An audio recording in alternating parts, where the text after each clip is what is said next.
Welcome to the lecture number 11 of unit number 1 of Biopharmaceutics and Pharmacokinetics.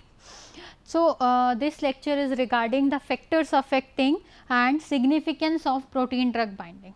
In the previous lecture, I have told you about the different types of binding to the blood component as well as to the tissues. Okay. So, in this lecture I will explain you about the factors affecting protein drug binding. Okay. Now, first of all, how we can determine the extent of protein drug binding? To determine this extent of protein drug binding, we can have two different types of technique or two different types of method, that are indirect techniques and the direct techniques. In the indirect technique, what we are doing in the indirect technique, ultrafiltration method or ultracentrifugation, dynamic dialysis, these are the approaches that we can use to determine the extent of protein drug binding. But in case of direct methods, we are using UV spectrophotometer or UV spectroscopy, fluorimetry as well as the ion selective electrodes to get the value of extent of protein drug binding. Okay. Now, what are the different factors that can affect this protein drug binding? Okay. Now, these factors affecting protein drug binding are categorized into four different categories. First is the drug related factor, second is the protein or tissue related factor, third category is the patient related factor, and fourth one is the drug interactions. Okay. So, first category is the drug related factors, means the factors related to the drug that can affect the extent of protein drug binding. So, first property is the physicochemical characteristics of the drug. So, physicochemical characteristics of the drug include the molecular size of the drug or the lipophilicity of the drug. So, as I have explained you that the protein binding is directly related to the lipophilicity of the drug. So, if there will be increase in the lipophilicity, there will be increase in the extent of protein drug binding. Okay. For example, if we compare the absorption of cloxacillin and ampicillin, in these two drugs, the cloxacillin is having the more protein drug binding. The cloxacillin is getting bound because of its high lipophilicity. It is almost 95% bound to the plasma protein. Okay. But the ampicillin is only 20% bound to the drug, and because of this protein binding, this cloxacillin is releasing very slow into the blood, because it is almost 95% in amount, it is getting bound to the protein. Okay. But ampicillin is binding to the drug in 20% only. So, there will be very difference, there will be very much deviation or very much deviation in the extent of protein drug binding between these molecules. So, if a drug molecule is having the high lipophilicity, there will be more, it will get more bound to the plasma protein. Okay. So, more lipophilicity will be there, more will be the extent of protein drug binding. Okay. Now, next is the concentration of the drug in the body. See, the concentration of drug that is available to get bound to the protein is also affect the protein drug binding. Okay. So, this extent of protein drug binding can change with both changes in the drug as well as changes in the protein drug concentration. Okay. If the drug concentration that is available is very high, so it can easily bind to the protein that is available to get bound. For example, the human serum albumin, because the amount of human serum albumin is very high, that is available to get bound with the drug molecule. Okay. So, if the concentration of drug in the body that is available to get bound with the protein is high, then there will be increase in the protein extent of protein drug binding. Okay. Next is the affinity of a drug for a particular binding component. Okay. So, it is related to the affinity of the drug to bind with the protein or to bind with the tissue. Okay. So, for example, the lidocaine drug we are having, it is having the greater affinity for the alpha 1 acid glycoprotein as compared to the human serum albumin. Okay. The digoxin drug is having the more affinity to get bound with the skeletal muscles than to get bound with the cardiac muscles as compared to the skeletal muscles. So, these all are the points or these all are the factors that can affect the extent of protein drug binding. If a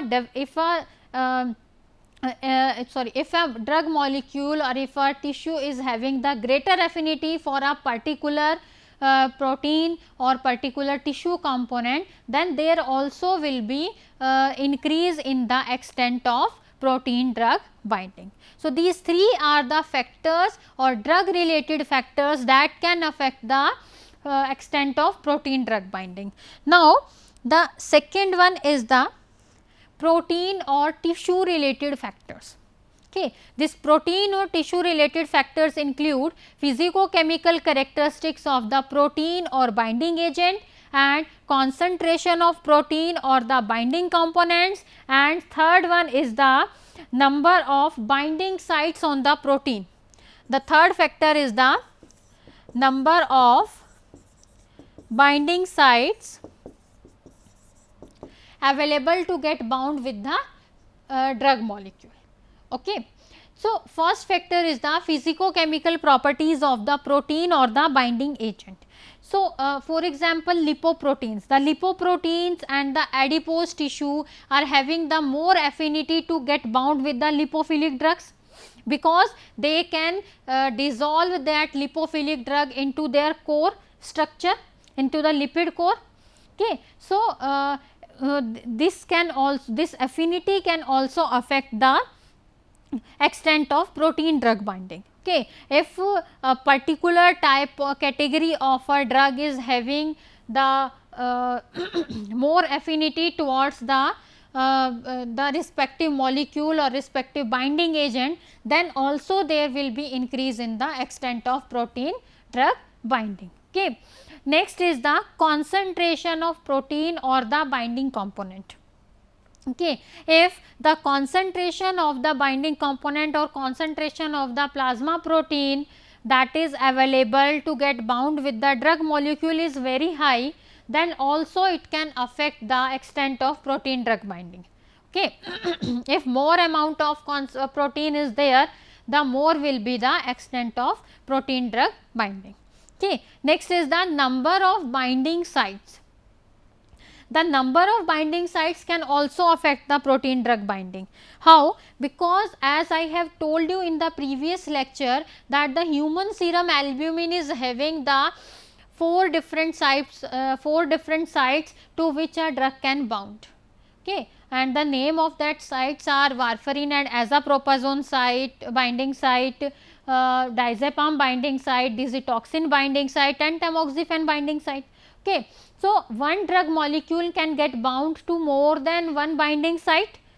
Okay. So, there will be the competition for the drugs to get bound this protein molecule. Okay. More the number of binding sites are available to get bound with the drug molecule, more will be the extent of protein drug binding. Okay. One drug can bind to more than one binding site also. So, there can be the competition between these two drugs to get bound with the same component. Okay. So, this can also affect the protein, this can also affect the extent of protein drug binding. Now, next is the patient related factors affecting the protein drug binding.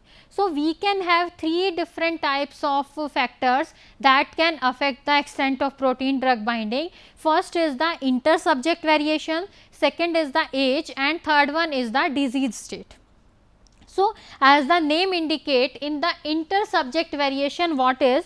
Inter-subject variability in the drug can be due to the difference in the their genetics or difference, this difference can be due to some environmental factors or genetic factors. Okay. Next is the age. Now, the modification in the protein drug binding can be influenced by the difference in the protein component or protein content in that age group. For example, in neonates, the protein amount or the concentration of protein that is available to get bound with the drug molecule is different for as compared to the adults, as compared to the elderly. Okay. So, in case of neonates, the albumin content is very low.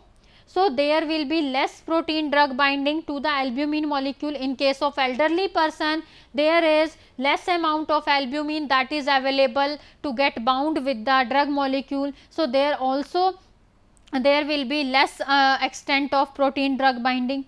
Okay. So, this is all about the age or the amount of the protein that is available to get bound with the drug molecule. Okay. Last factor is the disease state. Okay. So, there can have some pathological conditions due to which there will be alteration in the protein content, or there for example, in some cases there will be hyperalbuminemia, in some cases there will be hypoalbuminemia, or the albumin concentration can be less in different some disease and it can be high in some disease. So, due to this deviation or due to this difference in the protein drug content, there will be difference in the extent of protein drug binding. Okay. So, another category of factors that can also affect the factors affecting protein drug bindings are the drug interaction. Okay. In case of drug interaction, there are 3 different parameters that can affect the distribution protein drug binding. The first factor is the displacement interaction. Second one is the competition between the drug and the normal body constituents, and third factor is the allosteric changes in the protein molecule. Okay. So, first factor is the displacement interaction. What do you mean by displacement interaction? What is the meaning of this displacement interaction? As the name indicates, these are the types of interaction when there will be when it will be resulted in the form of a displacement. Okay. So, as I have told you, 2 or more drugs can have the affinity for a same binding site, can have the affinity to get bound with the same binding site. In that case, one drug can displace the another drug, one drug can replace the another drug that is bound with the drug molecule if it is having the more affinity towards that particular binding site. So, this type of interaction can result in the displacement interaction. Okay. In this type of interaction, the drug which is displacing the drug is called as the displacer, and the drug which is getting displaced is known as the displaced drug. Okay. For example, I am taking the example of warfarin and phenylbutazone. Warfarin and phenylbutazone.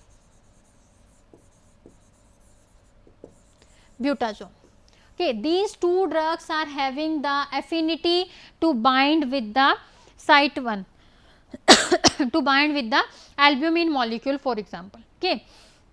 So, if warfarin and phenylbutazone are having the same degree of affinity to get bound with the human serum albumin, then on the administration of phenylbutazone drug to the patient can displace the warfarin from that particular binding site, and this phenylbutazone can get bound to that particular site.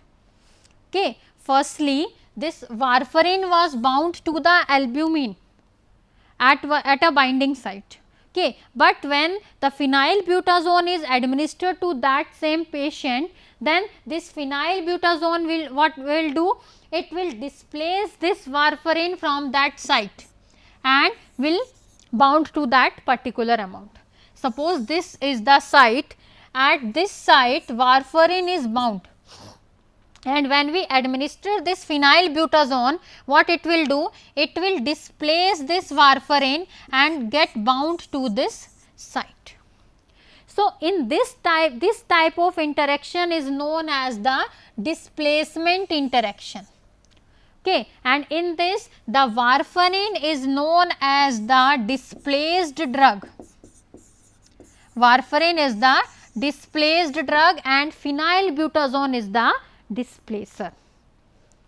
Okay. So, this displacement interaction can also result in the unexpected rise in the concentration of displaced drug in the blood also. Okay, because when this drug is get displaced from that particular binding site, means the more amount of drug in the free amount is available in the blood. So, there will be unexpected increase or unexpected rise in the concentration of that displaced drug into the blood. Okay. So, this is the type of displacement interaction, and this type of displacement interaction can affect the extent of protein drug binding. Now, next type of interaction is the competition between the drug and the normal body constituent. Sometimes there will be a competition between the drug molecule as well as with the normal body tissue components to get bound with the protein. Okay. So, among the normal body constituent, there are free fatty acids that are having the affinity to get bound with the lipoproteins.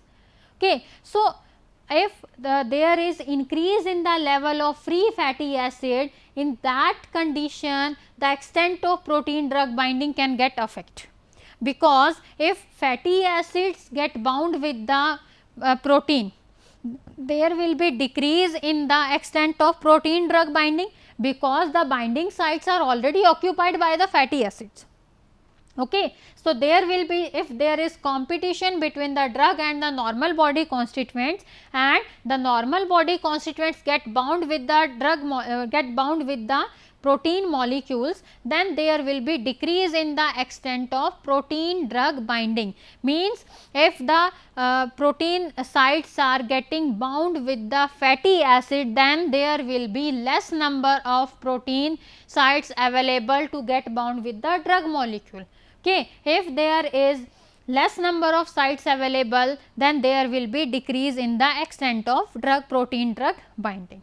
Okay. And if the fatty acid content is low, so and there will be no competition, so there can be increase in the extent of protein drug binding. Okay. Now, third type of interaction is the allosteric changes in the protein molecule. Now, what do you mean by allosteric change? Allosteric change are related to some structural changes in the protein molecule. When a drug or its metabolite are getting bound to the protein molecule, sometimes it can result in the alteration in the structure of that respective protein molecule, and due to this alteration, when this drug or metabolite is released from that particular, but because the structure of that protein molecule is getting altered, so other drug molecule or other metabolite is unable to get bound with that protein molecule, because the drug or the metabolite that have already complexed with that protein molecule has modified the structure of that respective protein molecule, okay, or has altered the structure of that protein molecule. So, this type of interaction are called as the allosteric changes, and because of these allosteric changes, there will be decrease in the extent of protein drug binding. Okay. So, these all are the 4 types of factors affecting the protein drug binding. The first factor was related to the drug, second was related to the protein component, third was related to the patients, and fourth category is related to the drug interactions. Okay. Now, the next topic is the significance of protein binding of the drug.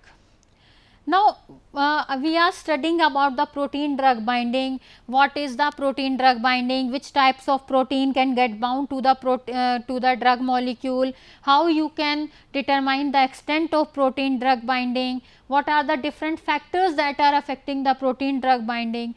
Now, a question can also comes in our mind that what is the importance of this protein binding of drug? How this protein binding is useful? What is the significance of this protein drug binding? Okay, or what is the impact of this protein binding of drugs on the various parameters? For example, on the absorption. See, when we talk about the absorption, the conventional dosage form, for example, the tablets or capsules are following the first order kinetics. Okay. So, there will be more protein binding than it disturbs the absorption equilibrium. Okay. So, in case of because the absorption equilibrium is attained by the, what is the absorption?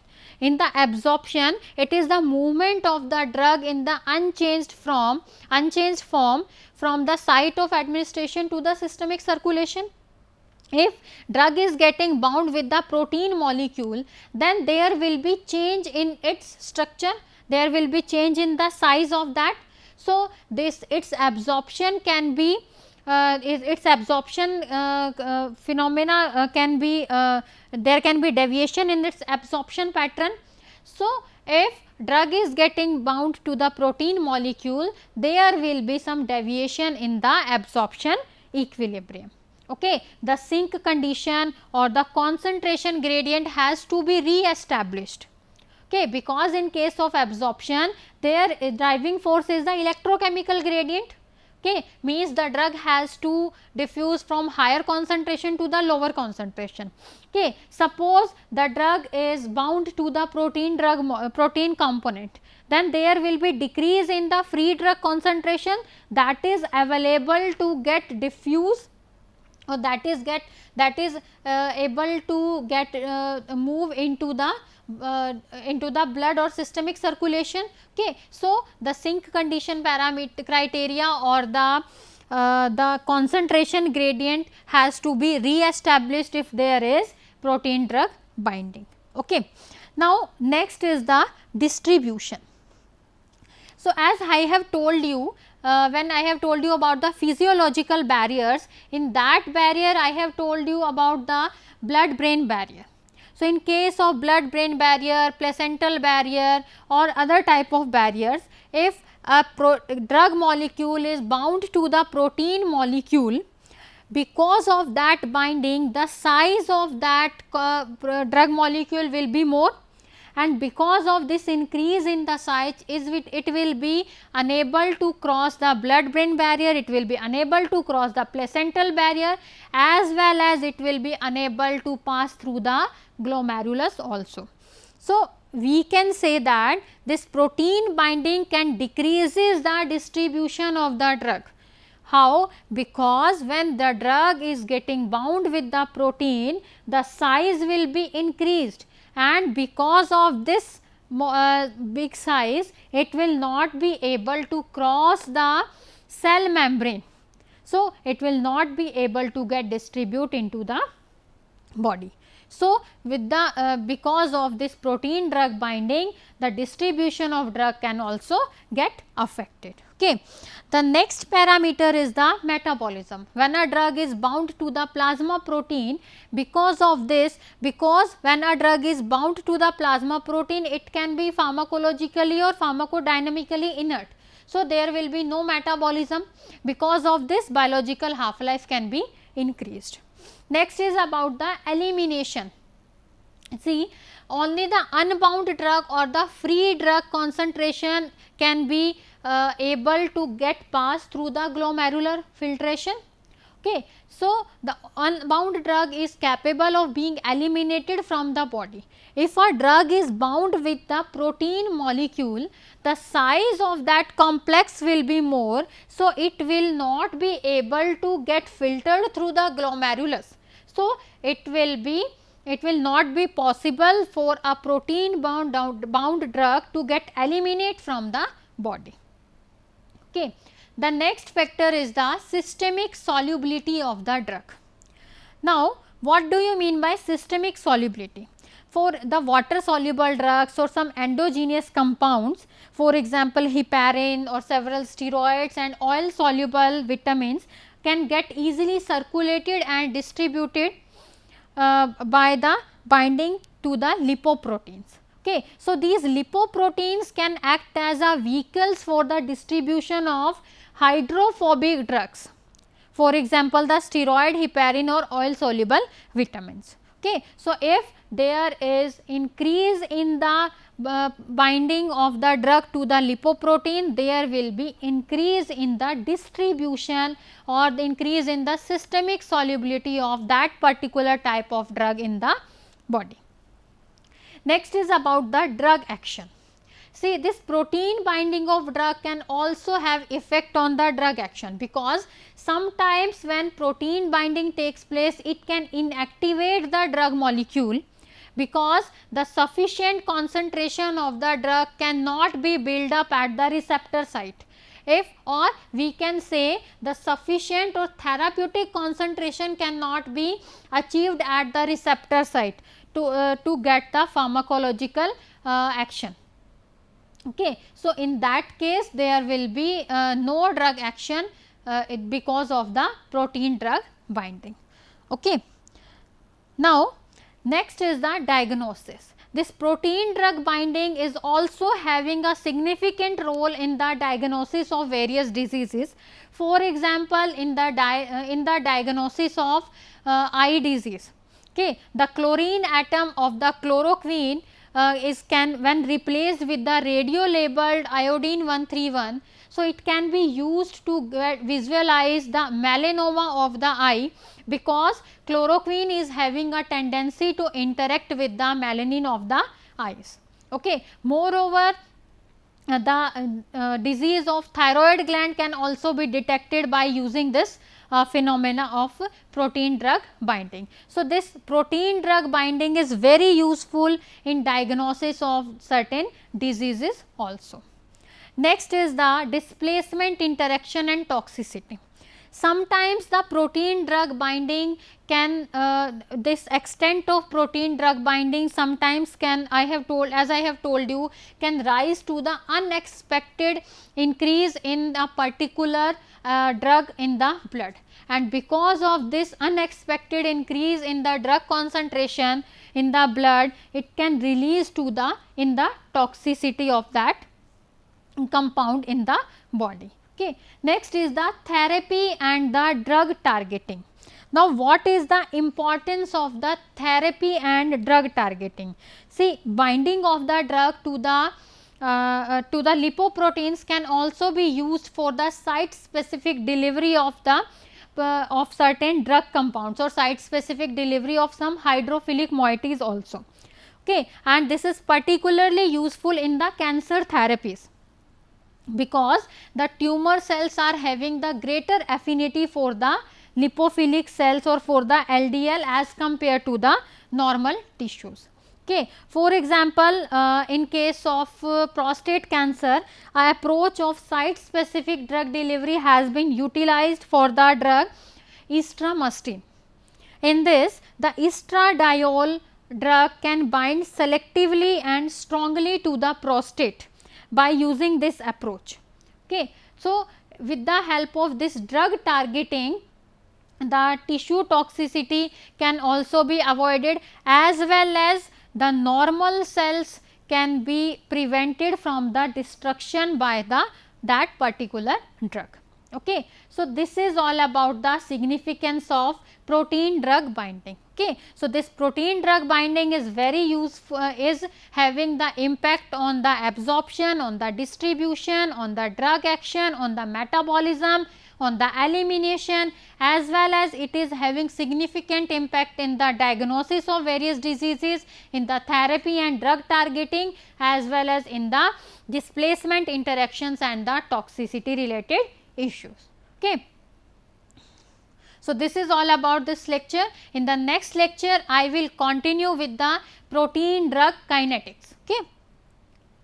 Thank you.